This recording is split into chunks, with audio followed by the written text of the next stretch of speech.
Bismillahirrahmanirrahim. Assalamualaikum warahmatullahi wabarakatuh. Alhamdulillahirabbil alamin. Hadza nali hadza wa ma kunna linahtadiya laula an hadanallah. Asyhadu an la ilaha illallah wa asyhadu anna Muhammadan abduhu wa rasuluh. Alhamdulillah, puji dan syukur saya panjatkan pada kehadirat Allah Subhanahu wa taala karena atas berkat nikmat yang telah diberikannya, terutama nikmat sehat dan nikmat sempat, sehingga saya bisa menyelesaikan tugas yang telah diberikan pada pertemuan ketujuh, yakni untuk membuat resum atau ringkasan materi mengenai hakikat ibadah atau hakikat ibadah. Baik, kita langsung saja ke pembahasan. Hakikat ibadah atau hakikat ibadah. Hakikat ibadah adalah meyakini dan menyadari bahwa diri kita sebagai manusia hanyalah seorang hamba atau hanyalah seorang budak yang tugasnya hanya mengabdikan diri kepada Allah Subhanahu wa taala selaku pencipta. Dan tidak pantas jika seorang budak bertindak bagaikan orang merdeka.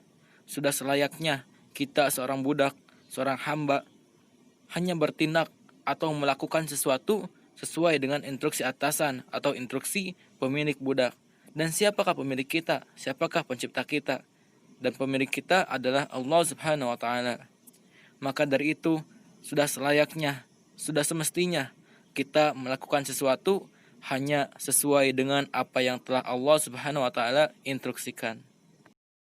Maka langkah pertama yang harus kita lakukan adalah merasakan hakikat dari ibadah, yang mana ketika kita bisa merasakan hakikat ibadah, maka kita akan merasakan banyaknya nikmat yang telah diberikan oleh Allah Subhanahu wa taala kepada kita.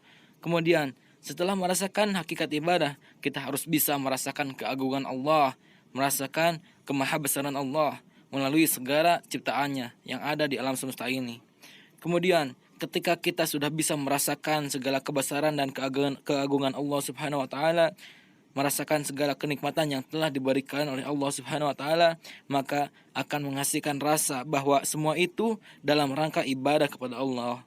Yang mana ibadah itu merupakan tujuan kita untuk merendahkan diri, merupakan tujuan kita untuk kecintaan, untuk mencintai Allah Subhanahu wa taala, dan merupakan tujuan ketundukan kita sebagai makhluk, sebagai seorang hamba terhadap Sang Pencipta, yakni Allah Subhanahu wa taala.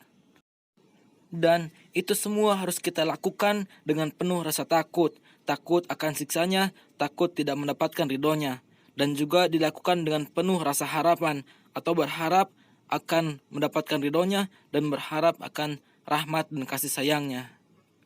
Jadi kesimpulannya, hakikat ibadah adalah meyakini dan menyadari bahwa diri kita sebagai manusia tidak lain dan tidak bukan hanyalah seorang hamba, hanyalah seorang budak yang tugasnya hanya mengabdikan diri kepada Allah Subhanahu wa taala untuk beribadah di sepanjang hidupnya. Mungkin itu saja yang dapat saya sampaikan.